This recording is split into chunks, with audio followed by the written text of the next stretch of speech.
Hi, welcome to the Student Corner. This is Granite City TV's student podcast where we talk about cool stuff. I'm Charlie.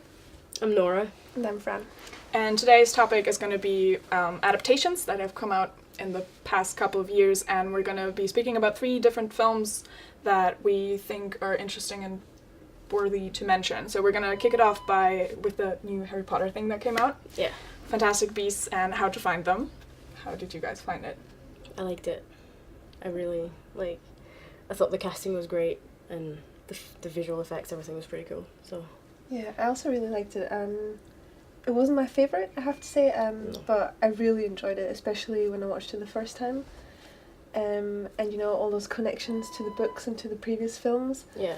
And when you kind of get them, you're like, oh, I remember this from the film. That was pretty good, yeah. So in terms of how, as an adaptation, it fared, kind of connecting with the universe that it came from, I think everyone was kind of quite happy with it, and with Harry Potter being such a big hype, that's quite difficult to live up to. But it actually did really well. Critics loved it, audience gave it an 81% rating on Rotten Tomatoes, and I think overall, I haven't really heard of anyone who really disliked it. It was more, some people weren't entirely impressed with it, but no one really outrightly hated it. But I think it was easier to adapt as well because the book was so small. It was just guidelines, and you only had the visual Harry Potter world to live up to. So that was easier, I think, to make it. And the same people made the film as the Harry Potter one. So. And I also think that the switch in time kind of worked really well for them, because it meant that you didn't have to kind of match up with there was very little room for plot holes because it wasn't directly connected with anything else. So where Fantastic Beasts actually did really well, on the other hand, we have Suicide Squad, which I think was highly anticipated by a lot of people. The visuals looked really exciting in the advertising, and then people went to the movie theater, and it was a really, really, really big disappointment. Yeah, I spent €15 because I went IMAX 3D, and I came out of there and I was just crying because it was so bad. Yeah. So bad. What do you think was the worst thing about it? I think the worst thing was just the anticipation, essentially, because you watched the trailer. Yeah. The trailers, and they were so great, or at least I was really convinced. I was like, this is going to be a great film. I'm going to enjoy this so much. And then I went, and I was just kind of waiting for something to happen. Yeah, you spent an hour and a half. I don't know how long it is, but you spend so much time waiting for something to happen. Yeah. Or for it to, kind of change and be the movie that the trailer, suggests. Yeah. And, Jared Leto was... Oof. I mean, himself, I'm not too fond of him, but then I was like, oh, okay. Because I'm a big Heath Ledger fan. So I was just, waiting for him. And you spend the whole movie waiting for him, and then when you come out of there, you just realize he's in it for 7 minutes. I mean, I think he kind of got screwed over as well. I think, actually, that the entire problem with Jared Leto's Joker was that he tried too hard to be Heath Ledger, and you can't be someone else. You have to take your own new take on the role, so that didn't really work. It's too much over the top. It's actually bad acting. Yeah, he went really, so it's actually good. There's not that much in it. I also thought that it was really difficult because there were so many characters, and you had to introduce all of them because they're not known. You don't actually know anything about them. There's no precedent for them. But the problem was kind of that I felt like everyone had really strong ideas about what the characters were going to be like, so they had to kind of try to live up to it, and I think that's a problem when you're adapting lengthy works, such as, comic books that have such a long-standing tradition as Suicide Squad does.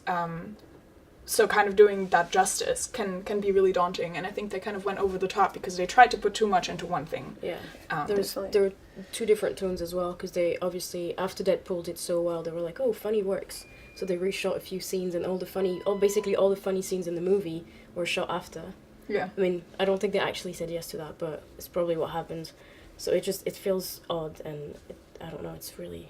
And the music, it's cliche. They used every possible cliche. I think the whole film is cliche. Yeah, the whole characters. Yeah.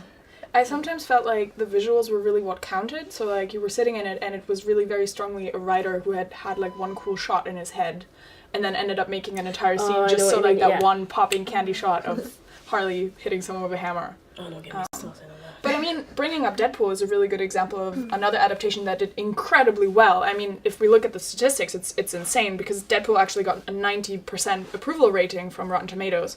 And I personally really, really loved it in every single way. I don't think there was anything that I experienced as off while I was watching it. I don't know how you guys felt. No, I loved it. It was clever, it was well made, and I was a bit skeptical about Ryan Reynolds. Really? Because of Green Lantern. Oh. And I'm tired of people going DC and then Marvel DC. Like Ben Affleck, for example. So I was a bit wary of that, but he was amazing. He was like completely changed my mind. I mean, I think I read somewhere that Ryan Reynolds is actually one of the main reasons why Deadpool ended up being made, because he was so excited about it and he really wanted to do it. And I think that's, you know, a really good example of how, you know, a lot of people tend to look down on fans and on people who are very invested with the material, but in terms of making an adaptation, it's really important to kind of keep that spirit in it. And I think Deadpool is a character that, you know, could have been very controversial, and that could have been very easily made into, you know, just another person spitting on everything and just, you know, not giving a crap about anything. And instead it turned out to be this really nice movie about this guy who like is kind of good, kind of bad, not really anywhere, and who just kind of does his thing. I also appreciate the fact that they actually made it R-rated. Is it R-rated? Yeah.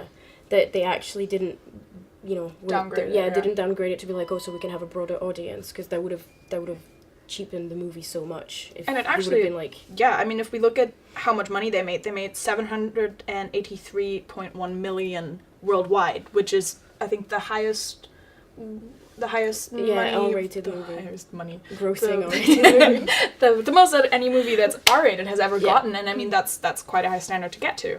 So I think overall, Fantastic Beasts did really well and really like came back with it the... was nice for the nostalgia. The nostalgia and the universe, but Deadpool actually created this entire new thing that we hadn't really seen before, because I'm really not counting Deadpool in the Wolverine movie, because we're just not talking about that.